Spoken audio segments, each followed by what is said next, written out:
If you've ever said, if it ain't broke, don't fix it, take a walk with me. This is a common problem and issue with people that have a fixed mindset. Generally, we find something that works, we become complacent, and we stick to it. Then we also fight for that limitation. We become nose blind to the experience. We can't smell the stink that we're sitting in.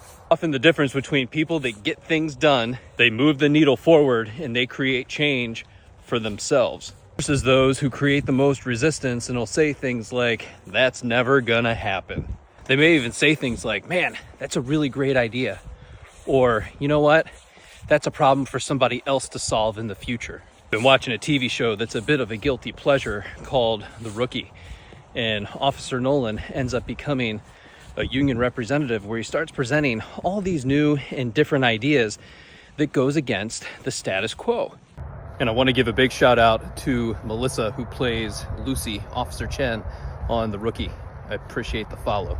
And of course, the storyline isn't something new. This is the lead character that is the way maker, the change maker, the person that's going to initiate some sort of change in their environment.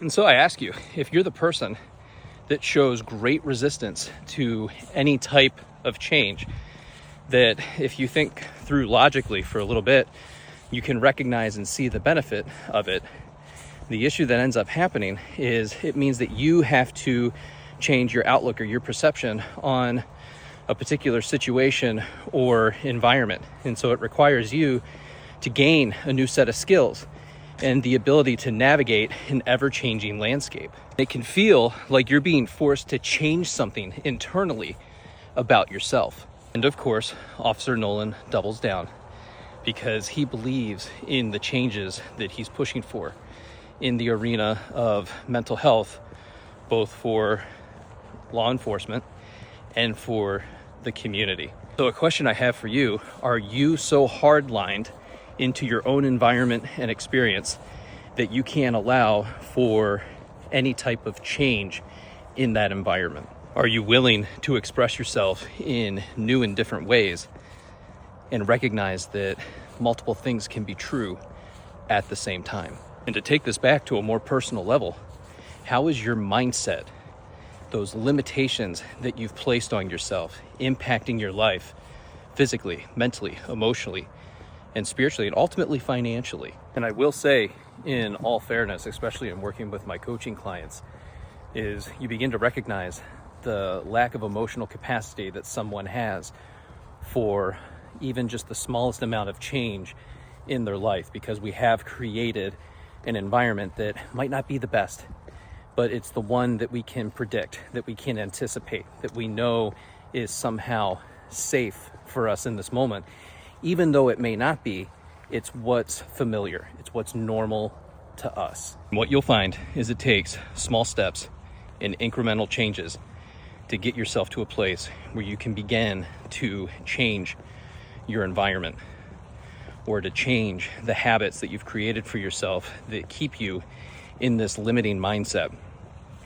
It's that opportunity for growth and expansion, to recognize that it's okay for you to change, for you to be different, for you to show up differently, and to present new and different information, and to allow that to change you over periods of time. If you find yourself feeling stuck as we come to a close in 2023, and you're looking for something that's going to help elevate you and cultivate a new experience for yourself in 2024, go to the link in my bio and get the Self-Love Handbook.